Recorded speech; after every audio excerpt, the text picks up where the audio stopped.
Hi everyone, Mr. Hawkins with Hawkins Tech, and in this video I will be comparing the iPhone 14 to the iPhone 12. Now I'll leave a quick disclaimer for this video. This is just the box. There is nothing inside of this box. It's just the typical box of the iPhone 14, but I am actually getting this iPhone at some point next month. So you will see a review on this channel. But in this video, I want to talk about if either the iPhone 12 or iPhone 14 is worth it in 2025 and which phone should you buy. And we're going to start off with the iPhone 12, as tomorrow is going to make 3 years since I've been using this particular device. I've been using the iPhone 12, and I'll talk more about how it's held up in tomorrow's video, but just to show, I'll go ahead and quickly remove the case. To show you quickly here, this is how it's held up. But I'll talk about it more extensively in tomorrow's video for the 3-year anniversary of my iPhone 12.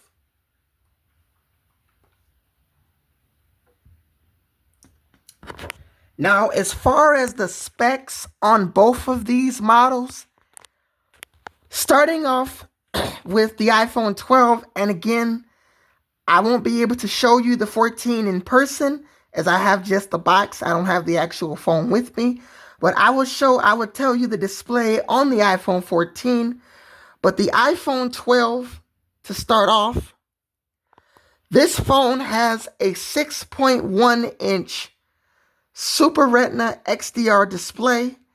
I believe it gets 600 nits of brightness. It's not great for viewing outside. I mean, a lot of phones, especially with 60 hertz displays, or a lot of phones like this, lower end flagship models, don't get the good brightness. Some newer phones like the iPhone 14 or 15 may get high numbers in brightness, although I don't exactly know the brightness of the iPhone 14, but I guess it would be somewhere around there as well. But the iPhone 12 isn't typically great for viewing indirect sunlight. If you want to view it, you would want to be in the shade. But it would do just fine viewing indoors, except for if you're in a hot environment or if you're charging. Sometimes it can pull down the brightness to keep charging steady. A lot of iPhones typically do that, where it pulls down the brightness to resume charging, or it may even pause charging. But typically, it gets a brightness of around 620 nits to 1200 nits peak brightness when viewing HDR content. Now, I'm not entirely sure what the iPhone 14's brightness is. I will do more research on that, and I will share it in the video when I actually review the phone when I get it next month. Now, as far as the cameras on both of these iPhones, the iPhone 12 has an f1.6 aperture wide camera and an f2.4 aperture ultra wide camera that gets a more wider field of view. Now, the front facing camera, and you can see I'm filming off of the Samsung Galaxy A15 5G. This is a phone that I've reviewed many times on my channel, but the front-facing camera is an f2.2 aperture camera. It's good for FaceTime calls and Zoom calls.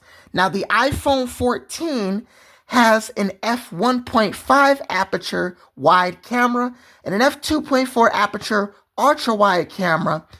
And on the front of the iPhone 14, it has an f1.9 aperture wide camera. Now, on the iPhone 14 versus the 12, the iPhone 14 gets cinematic mode, and you get Face ID in landscape mode, within the true depth camera in the smaller notch. And that's another thing to point out. On my iPhone 12, and it may be flashing on camera. I've noticed that in a lot of other videos. I'm not really sure why it does that, but it may flash on camera. The notch, that's just the true depth camera. But the notch on my iPhone 12, it is a wide camera, or a wide notch rather. While the notch on the iPhone 14 is a smaller iPhone 13 type of notch. Now, on the iPhone 14 Pro models, they went straight to dynamic island, which is that pill-shaped cutout that will show up for different animations and different things like that. They even brought an always-on display to the iPhone 14. Now, the iPhone 14 has crash detection as well as emergency SOS via satellite and a lot of other features you will typically find on the iPhone 14. Now, as far as processing power on these devices, well, starting with my iPhone 12, I haven't ran any Geekbench scores as of lately. The last one I ran was on Saturday.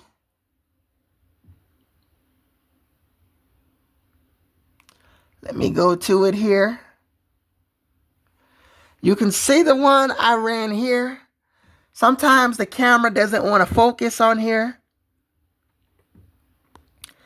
This is the recent one I've ran. 2066 for single core, 4622 for multi-core. And I typically get good numbers on this device. I'm going to run some more tomorrow. And it will be perfect because tomorrow I'm going to do an iOS follow-up video to talk about the overall performance of iOS 18.5. Typically, I'll do that video in the morning. Expect it to be uploaded around 8 o'clock Central Time to 9 o'clock Eastern Time.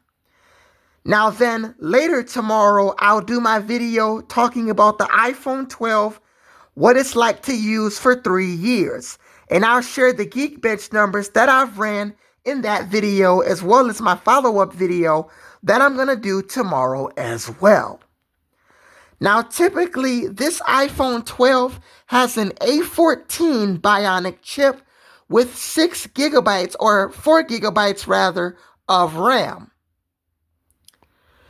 Now, sometimes, a lot of the times, apps like to reload quicker, and that's to be expected. Things such as YouTube may refresh a lot quicker if you're not actively using the screen. Now, as far as how the speakers have held up, I can't test them on the iPhone 14 as I have just the box and not the actual phone. But here's a video I made a couple months ago of an iOS comparison. I believe I did this video back in January. It popped up on my homepage of my YouTube channel.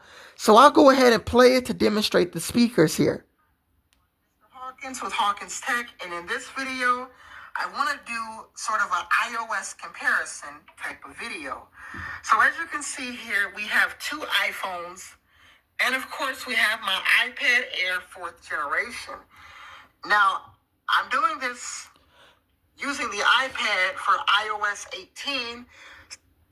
So the speakers on my iPhone 12 sound pretty good. And I would imagine that they would sound the exact same on the iPhone 14. Now, as far as the processor in the iPhone 14, the iPhone 14 has an A15 Bionic chip with 6 gigabytes of RAM, and there is an extra GPU for faster performance. It might be a CPU. I would have to do a little research on that. If you know, comment that on this video. But one of those, an extra GPU or CPU for performance, as both the iPhone 14 and 13 both have the exact same processor, which is an A15 Bionic.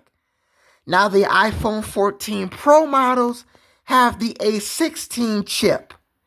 Honestly, Apple should have stuck the A16 in the iPhone 14, but they ended up sticking the A15 found in the iPhone 13 in the iPhone 14. Now, as far as pricing on these particular iPhones, with the iPhone 12, you can find it for around $300, $200 to $300.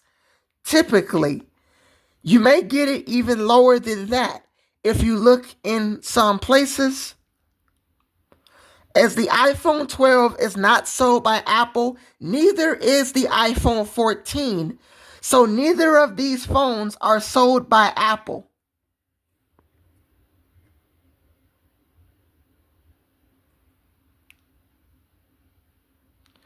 Now, as far as looking at the prices of the iPhone 14, well, here is one example here.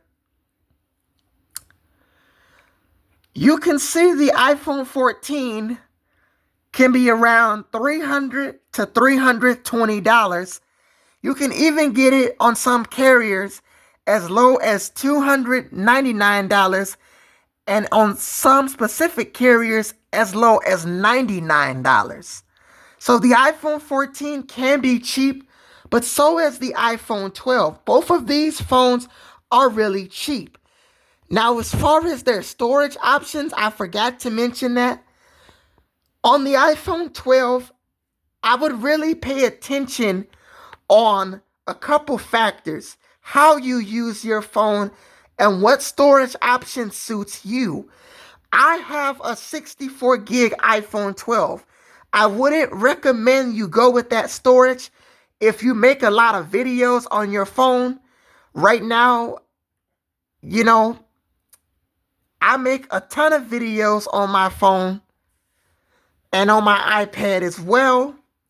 But that's typically why I have CapCut on the iPad, is the iPad has the same storage, but it holds it more perfectly.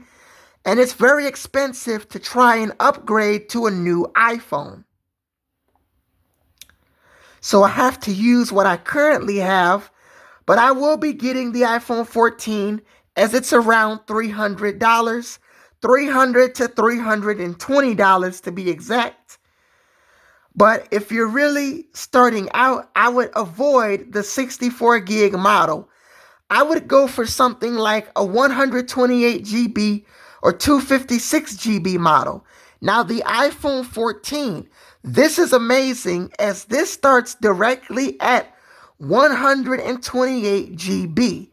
You can get 256 GB or 512 gigabytes of storage.